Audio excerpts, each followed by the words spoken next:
दोस्तों इमेजिन करें एक ऐसी जॉब जिसमें आपकी एक दिन की सैलरी 8 लाख रुपए है और आपकी जॉब सिर्फ इतनी है कि आपने एक लाइट हाउस की रखवाली करनी है जो कि समंदर में मौजूद है। इस जॉब में ना तो आपका कोई बॉस है और ना ही आप किसी रूटीन के पाबंद हैं, बल्कि इस जॉब में आपको खुली आजादी है कि आप जो दिल चाहे करें। लेकिन इस लाइट हाउस की टॉप पर लगी लाइट एक सेकंड के लिए भी बंद नहीं होनी चाहिए और इतने से काम के लिए आपको सालाना 1.2 मिलियन डॉलर्स यानी 33 करोड़ रुपए मिलेंगे, जिसका मतलब है कि आप हर साल 3 लैंड क्रूजर्स खरीद सकते हैं। यकीनन अब आप सोच रहे होंगे कि भला इससे अच्छी जॉब और क्या हो सकती है, लेकिन इससे पहले कि आप इस जॉब के लिए अप्लाई करने का सोचें, मैं आपको बता दूं कि इतनी आसान होने के बावजूद कोई भी शख्स इस जॉब को करने के लिए तैयार नहीं होता। यहाँ तक कि लोग इस जॉब की बजाय जेल में रहना प्रेफर करते हैं और ऐसा इसलिए है क्योंकि इस जॉब में आपको ज़ूमोन लाइट हाउस की रखवाली के लिए समंदर के बीच बिल्कुल अकेला रहना पड़ता है। यहाँ पर ना तो कोई इंटरनेट सर्विस अवेलेबल होती है और ना ही अकेलापन दूर करने के लिए आपके पास कोई और शख्स मौजूद होता है और बाहर की दुनिया के साथ भी आपका कोई राब्ता नहीं होता।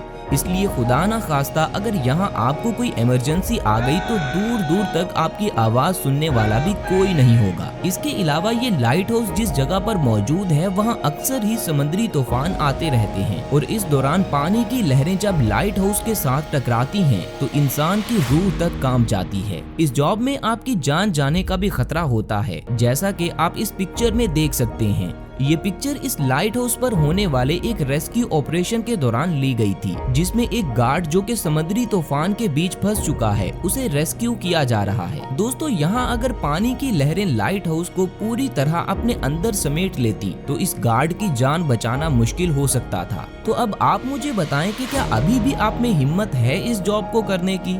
दोस्तों बज़ाहिर आसान से दिखने वाली इस जॉब की असल हकीकत जानने के बाद यकीनन अब आप ये सोचेंगे कि इस लाइट हाउस को बनाया ही क्यों गया है और ऐसा क्यों है कि इसकी लाइट हमेशा जलती ही रहनी चाहिए। भला समंदर के बीच इस जगह पर लाइट की क्या जरूरत है? तो इन सभी बातों के जवाब जानने के लिए आइए हिस्ट्री में थोड़ा पीछे चलते हैं और जानते हैं इस लाइट हाउस की शुरुआत कैसे हुई।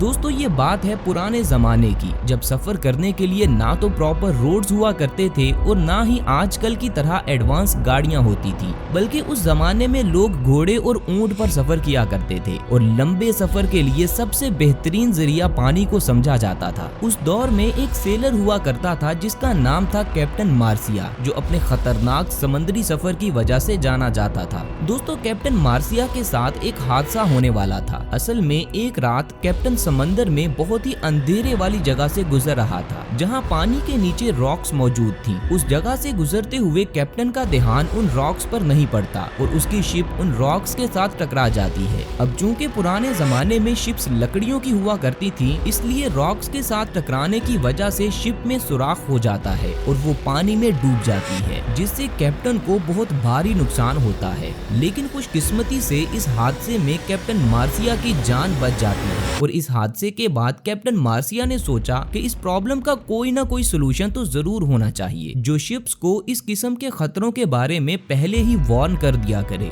दोस्तों ये तो थी एक प्रॉब्लम। अब पुराने जमाने में समुद्री सफर की दूसरी सबसे बड़ी प्रॉब्लम थी नेविगेशन। चूंकि हमारी जमीन का 70% हिस्सा ओशन वाटर है और सिर्फ 30% हिस्सा ही खुश्क है, तो इसीलिए पुराने वक्तों में जब लोग समंदर में सफर कर रहे होते थे तो उन्हें इस बात का कोई अंदाजा नहीं होता था कि अगली जमीन कितनी दूर है और ना ही उन्हें ये पता होता था कि वहाँ का रास्ता किस तरफ को है, क्योंकि उनकी चारों तरफ दूर दूर तक जिधर भी वो देखते थे उन्हें सिर्फ पानी ही नजर आता था और जीपीएस का तो उस जमाने में कोई नामो निशान भी नहीं था। इसलिए रास्ते का पता चलाने के लिए उन लोगों को सूरज पर रिलाय करना पड़ता था और रात में सितारों और चांद की रोशनी से वो लोग अपना रास्ता तलाश करते थे। इसके अलावा शुरुआत के कुछ नेविगेशन टूल्स को यूज करते हुए भी वो लोग अपनी मंजिल पर पहुंच जाते थे। लेकिन दोस्तों नेविगेशन की ये टेक्निक्स इतनी ज्यादा कारआमद नहीं थी, इसीलिए सिर्फ चंद ही शिप्स अपनी मंजिल पर सही सलामत पहुंच पाती थी और बाकियों को डिफरेंट प्रॉब्लम्स का सामना करना पड़ता था, जैसा कि कैप्टन एलिस के साथ हुआ था। असल में कैप्टन एलिस एक रात अपने क्रू के साथ पैसिफिक ओशन क्रॉस कर रहे थे और इसी दौरान अचानक पूरे आसमान पर बादल छा जाते हैं, जिसकी वजह से सितारे और चांद छुप जाते हैं, जिनकी तरफ देखकर कैप्टन रास्ते का पता चला रहे थे। और दोस्तों थोड़ी देर बाद उस जगह पर एक खतरनाक समुद्री तूफान भी आ जाता है जो उन्हें अपने साथ बहाकर कहीं और ले जाता है। और अगले दिन जब सुबह होती है तो वो लोग देखते हैं कि वो ओपन ओशन में कहीं पर गुम हो चुके थे, जहां वापसी का दूर दूर तक कोई रास्ता नजर नहीं आ रहा था। लेकिन इससे भी बुरी खबर ये थी कि क्रू के पास ना तो खाने को कुछ बचा था और ना ही पीने के लिए पानी था। भूख और प्यास से उन लोगों का बुरा हाल हो रहा था और समंदर का पानी वो किसी सूरत भी नहीं पी सकते थे।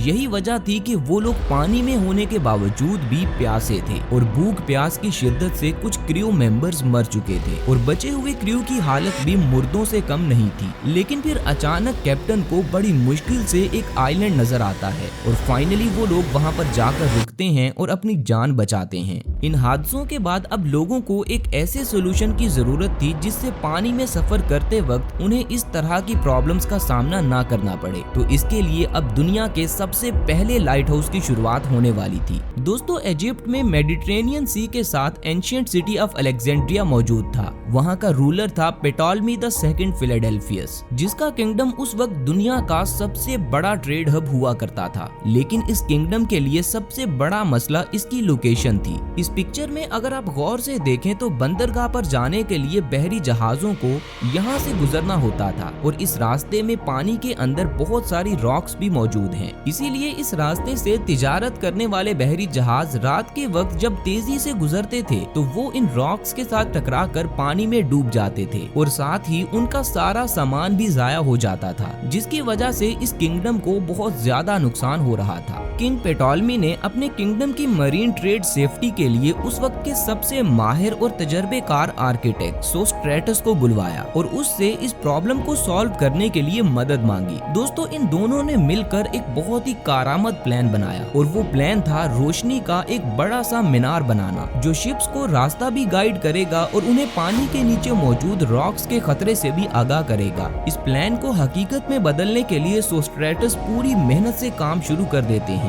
लेकिन उन्हें इस बात का अंदाजा ही नहीं था कि जो चीज वो बना रहे हैं वो एंशिएंट वर्ल्ड का one of the greatest Marvel बनने वाला है। इस लाइट हाउस को अलेक्जेंड्रिया के साहिल पर मौजूद आइलैंड ऑफ फेरोज पर बनाया गया था, इसीलिए इसका नाम फेरोज ऑफ अलेक्जेंड्रिया रखा गया था। दोस्तों इस लाइट हाउस को कंप्लीट होने में तकरीबन 10 साल लग गए थे। इसे व्हाइट मार्बल के साथ बनाया गया था और इसकी टॉप पर एक बहुत बड़ी आग जलाई जाती थी जिसे हर वक्त लकड़ी और तेल की सप्लाई दी जाती थी। वो आग रात के अंधेरे में शिप्स को रास्ता दिखाने का काम करती थी। इस लाइट हाउस की हाइट जमीन से 387 फीट ऊंची थी और इसे एंशिएंट जमाने के 7 अजूबों में से एक भी माना गया था। लेकिन सिर्फ अपने साइज की वजह से ही ये लाइट हाउस अमेजिंग नहीं था, बल्कि इसके पीछे इसका जीनियस डिजाइन भी था जो दुनिया ने आज से पहले कभी नहीं देखा था। दोस्तों सोस्ट्रेटस ने रोशनी को और भी ज्यादा बढ़ाने के लिए लेंसेज और मिरर का सिस्टम भी इंट्रोड्यूस करवाया था, जिसकी वजह से मीलों दूर जहाज को भी इस लाइट हाउस की रोशनी आसानी से दिखाई देती थी। जैसे ही इस लाइट हाउस के बनने की खबर दुनिया में फैलती है तो दूर दराज इलाकों के सेलर्स भी चैन का सांस लेते हैं, क्योंकि इस लाइट हाउस की रोशनी से अब उन्हें सिटी ऑफ अलेक्जेंड्रिया के पास पथरीले पानी को नेविगेट करने में कोई मुश्किल नहीं आती थी। और इस तरह ये सबसे पहला लाइट हाउस उस वक्त के सभी सेलर्स के लिए एक सेफ्टी का सिंबल बन गया था और यहाँ से फिर लाइट हाउस का कॉन्सेप्ट पूरी दुनिया में फैल गया। पहले तो ये लाइट हाउस समंदर के किनारे बनाए जाते थे, लेकिन वक्त के साथ साथ जब दुनिया भर में ट्रेड ज्यादा हो गई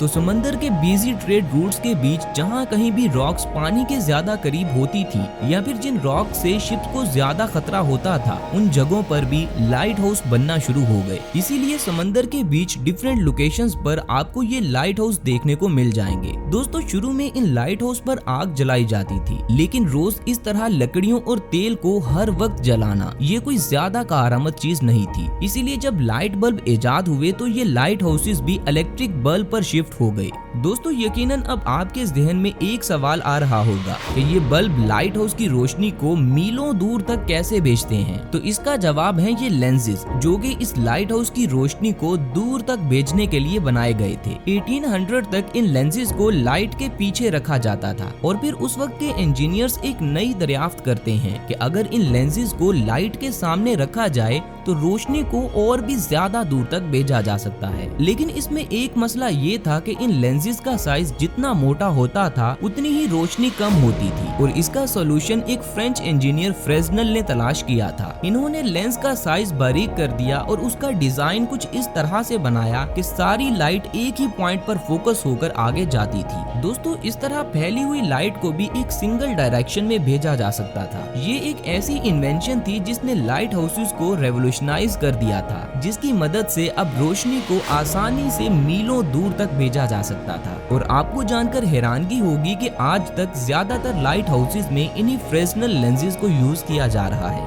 तो दोस्तों, हमारी आज की ये वीडियो यहीं पर खत्म होती है। मिलते हैं आपके साथ अगली वीडियो में, तब तक अपना ख्याल रखें। अल्लाह हाफिज।